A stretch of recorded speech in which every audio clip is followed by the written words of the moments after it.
On my chest, no fucking blouse up. Bitch, I make it rain shower. You did that. They wanna know a thing about you. You still that.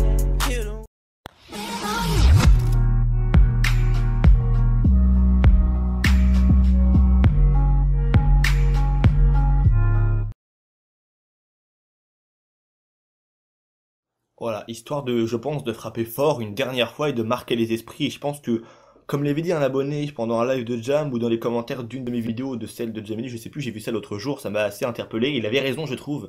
Il a dit, Rockstar veut faire vraiment le jeu du siècle. Ils veulent faire le jeu qui va marquer les esprits à tout jamais. Et comme l'a dit Delta dans l'une de ses précédentes vidéos, il a dit que GTA V pourrait très bien se glisser très prochainement avec la sortie d'un DLC solo de quelque chose d'énorme comme cela. On va dire à la 3e place quasiment des jeux les plus vendus de l'histoire. Il pourrait ainsi remporter, on va dire, une petite, même une très grosse victoire pour Rockstar. Et on sait que Rockstar aime toujours viser plus haut, toujours plus loin un petit peu. C'est la raison pour laquelle on pourrait penser que ils savent très bien que le jeu est toujours en train de se continuer à se vendre. Juste au moment, je pense, où ils vont voir que ça va faire vraiment longtemps qu'ils ont fait ça, bah boum, ils relancent une dernière fois, on va dire un petit peu de l'huile ou même carrément de l'essence sur le feu, histoire que tout ça rebrûle bien une dernière fois et que la flamme soit, on va dire, intense pendant un moment. Et je pense que seulement après, on pourra avoir peut-être des nouveautés pour le prochain GTA, qui on sait même pas s'il va s'appeler le 6 ou le 12 ou le 9, on n'a aucune idée de ce que va être le prochain jeu. C'est ce que Rockstar a dit, tout ce qui a été dit par rapport à GTA, la plupart des choses pour les voitures, les conneries du jeu, c'est faux, c'est des grosses bêtises qui sont racontées, et on n'a aucune vraie information. Mais ça, je pense qu'on verra après, mais je pense que clairement maintenant, il faut se concentrer un peu plus sur le DLC. Et maintenant, on va aborder un autre sujet, on va dire, qui est toujours en lien avec le DLC solo Invasion Alien, que Gemini avait quelque chose qu'il avait émis comme hypothèse dans son live, c'est le fait que ça pourrait très bien se dérouler comme dans la version Undead Nightmare de Red Dead, avant les événements de ce que l'on connaît maintenant dans le jeu GTA V, puisque si on remet un peu les choses dans le contexte, quand on a joué à Red Dead Redemption Undead Nightmare, personnellement quand j'y ai joué, je venais juste de terminer et de saigner vraiment la première version de Red Dead. Et quand je suis retourné sur la version Nightmare, j'ai vu que ça se passait au moment où John était bel et bien vivant, qu'il était avec sa femme Abigail, il me semble, et également son fils Jack et l'oncle. Du coup, je me suis dit que ça se passait avant les événements de l'histoire, et ça pourrait très bien, et ça Jamini va vous l'expliquer mieux que moi, que ça se passe avant les événements de l'histoire que l'on connaît maintenant dans GTA V. Bah, comme tu l'as dit, dans Red Dead Redemption, c'est ce qu'ils ont fait, ils sont retournés un peu dans le passé avec le DLC solo. En fait, c'est ce qu'il faudrait un petit peu qu'ils fassent dans GTA V pour qu'on ait un petit peu une explication sur ce qui s'est passé, sur comment le FIB a sorti ses ovnis, comment ils ont trouvé la technologie, parce qu'on voit bien que c'est clairement pas la même technologie que l'Hydra, c'est quelque chose de beaucoup plus avancé, que ce soit pour l'OVNI qui est au-dessus du camp IP ou pour celui qui est au-dessus du Fort Zancudo. On pourrait aussi voir le lien avec ce qu'Omega nous raconte, le fait qu'il ait été enlevé par les ovnis et qu'il soit échappé un peu avant que l'OVNI se crache. On pourrait voir toutes ces choses-là, comment tout ça est arrivé en fait. Ce serait vraiment intéressant que Rockstar y joue un petit peu là-dessus et qu'il puisse nous ajouter des éléments d'information pour qu'on puisse mieux comprendre l'histoire et mieux suivre ce qu'ils avaient en tête depuis le début. Ouais, exactement, voilà, que tout ça puisse prendre un peu un sens dans nos têtes, parce que, comme m'a dit Jam, il y a quelque chose il y a pas mal de trucs dans le jeu, on a vraiment mis aucune explication par rapport à ça, et surtout par rapport au FIB. On sait pourquoi ils sont là, enfin, on n'a vraiment pas trop compris et pas trop d'explications sûres sur le pourquoi du comment. Tout cela a commencé, je pense que ça serait un peu le moyen pour Rockstar de te faire découvrir plein de personnages, plein de nouvelles choses et de côtés un peu cachés sur comment tout ça a pu se dérouler. Il y a des personnages comme, je pense également à la copine de Franklin, Tanisha, plein de personnages comme ça sur lesquels on a entendu un petit peu parler mais pas beaucoup et qu'on pourrait vraiment retrouver, je sais pas, pourquoi pas, vraiment une vraie histoire complète et espérer que même, pourquoi pas, ça se déroule peut-être avec comme personnage uniquement central Franklin et qu'il se passe un événement plutôt aléatoire dans le jeu qui fasse qu'on pourrait avoir une putain d'invasion alien. Mais je sais pas honnêtement si on pourrait avoir un lien directement, si ça devrait se passer après, et qu'on pourrait retrouver dans cette version du jeu les 3 protagonistes, Franklin, Michael et Trevor. Je pense réellement, comme l'a dit Jam, ça serait vraiment intéressant de le faire, que ça se passe après. Parce que clairement, la fin de GTA, c'est quoi? Ils ont fait le coup du siècle, ils ont mis assez de pognon pour vivre tranquille. C'est limite la fin d'un film. Ça fait même penser beaucoup un peu les films comme Fast and Furious, où à la fin ils se mettent bien, ils ont la thune, ils ont tout ce que tu veux et on n'en parle plus. C'est pour ça que la fin de GTA elle est bien, mais je trouve qu'il manquait pas mal de choses qui auraient pu être assez intéressantes. Et Rockstar, à mon sens, aurait vraiment eu plus d'intérêt à faire dérouler ça avant que après, je pense. En fait, ce qui est aussi intéressant sur ce point-là, c'est que un peu après la sortie de GTA V, il y a des photos de Sean Fonteno, donc l'acteur qui joue Franklin, qui avait été publié sur Instagram où il est en combinaison de motion capture. Donc pour ceux qui savent pas, la motion capture, c'est comme ça qu'ils ont enregistré GTA, c'est-à-dire qu'ils ont mis une combinaison aux acteurs une combinaison avec certains points que l'ordinateur va enregistrer au moment où ils vont faire les mouvements. C'est pour ça que certains mouvements sont aussi réels. En fait, c'est parce que ça a été fait sur des acteurs. Et Sean Fontenot avait posté certaines photos sur Instagram de lui en motion capture avec le hashtag DLC solo. Hashtag qui avait été retiré quelques temps après. Ce que je pense aussi, c'est que si maintenant le DLC doit se dérouler dans le passé, c'est que Michael et Trevor ne seront peut-être pas présents dans ce DLC. Puisque Michael et Trevor, on sait très bien que dans le passé, ils n'étaient pas à Los Santos. Et là, ce qui se passe, en fait, c'est quand même à Los Santos. Pour ce qui est de Michael ou de Trevor, on ne sait pas vraiment, puisqu'on n'a pas eu énormément d'infos à ce niveau-là. On n'a pas eu de tweet de Ned Luke ni de Stephen Hawks parlant d'un DLC solo ni rien. On a eu par contre un tweet de Ned Luke où il disait qu'il était bloqué dans les embouteillages et qu'il avait besoin d'un jetpack. Oh yeah, traffic in New York. Gotta love it. 2 hours to go 30 miles. I need a jetpack. Il faut savoir que Ned Luke, ça fait des mois que tout le monde le tweet en lui demandant des infos, en lui demandant des indices, en lui demandant de l'aide, en lui parlant du jetpack. C'est quelque chose qu'il n'avait jamais vraiment parlé avant. Et là, juste un peu avant que le DLC Gunrunning y sorte, il y a Ned Luke qui vient faire cette vidéo où il dit qu'il a besoin d'un jetpack IRL, ce qui est quand même le mot que tout le monde attendait, le tilt que tout le monde attendait. Et je sais pas si tu es au courant, mais quelques jours après, il y a Ned Luke qui a posté une vidéo sur Instagram où il filme Sean Fontenot, donc Franklin, qui est à la porte d'une chambre d'hôtel et qui regarde Ned Luke en lui disant « Hey Ned, grab your jetpack ». Hey Ned, come on, let's go, man. Grab your jetpack. I mean, your backpack, man. Let's roll. Ah, man, okay. Ce qui veut dire « Hey Ned, attrape ton jetpack ». Et ensuite, il lui fait « your backpack ». Ce qui veut dire « ton sac à dos ».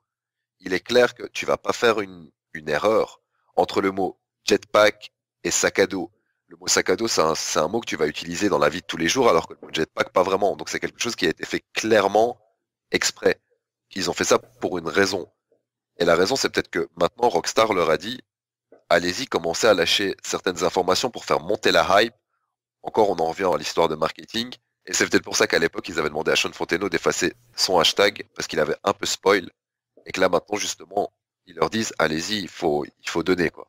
Donc c'est exactement ce qu'on pensait par rapport à la fresque du mont Chiliad. Il y a de grandes chances que tout ça arrive dans un futur DLC, non pas dans la version que l'on a actuellement dans GTA. Je pense que ça a vraiment aucun sens et ce n'est pas présent actuellement dans le jeu. On le voit un petit peu avec toutes les nouvelles choses, pardon, qui sont ajoutées au fur et à mesure.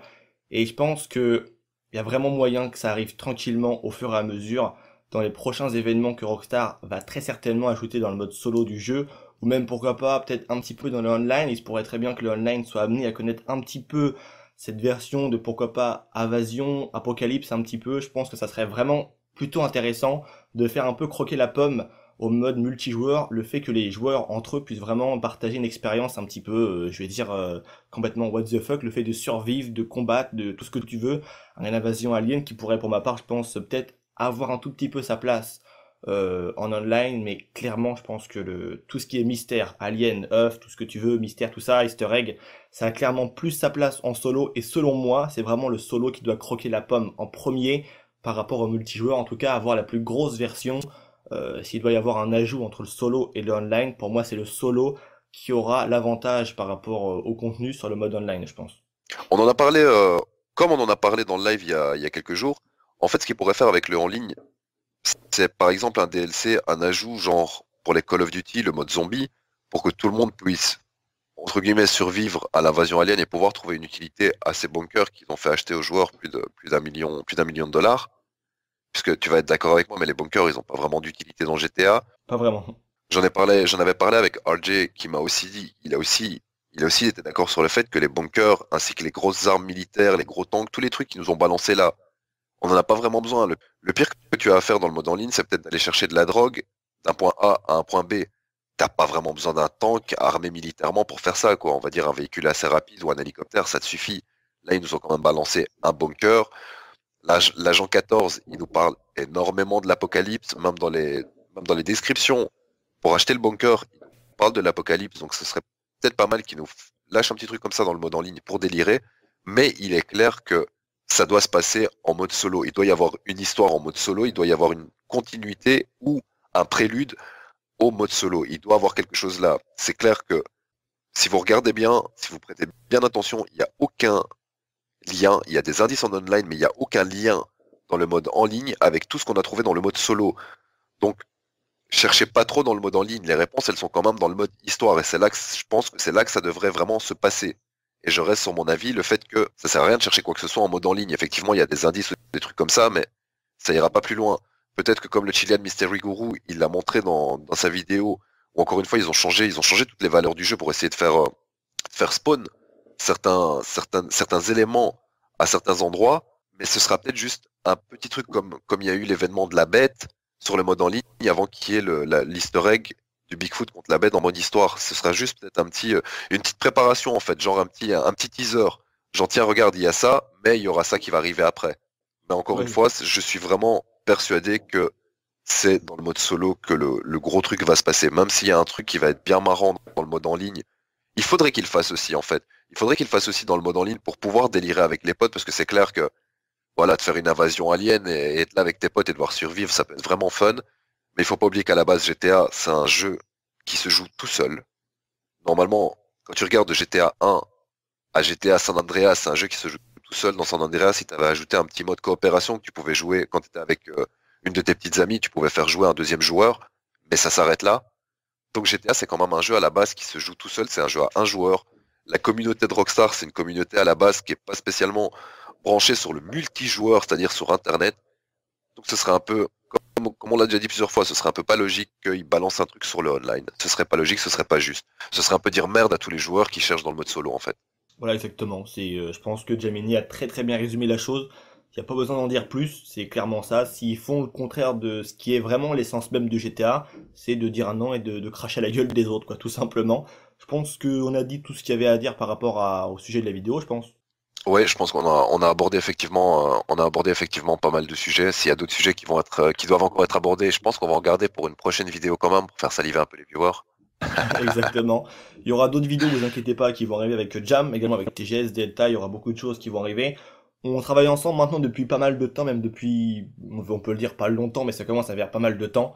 Et c'est qu'aujourd'hui que vous avez la première vidéo, mais on a eu entre-temps beaucoup de choses à faire, chacun a ses vidéos, ses projets, tout, c'est vachement long à faire avec chacun nos occupations, nos travails, c'est quelque chose qu'il faut trouver le temps, notamment pour le faire, c'est pas très évident d'organiser un emploi du temps qui est fixe pour tout le monde, des moments, moi je vais pouvoir un jour, le lendemain je peux pas, alors que Jam peut ou TGS peut, enfin c'est vraiment compliqué, il faut trouver un emploi du temps qui convient à tout le monde, je vais dire.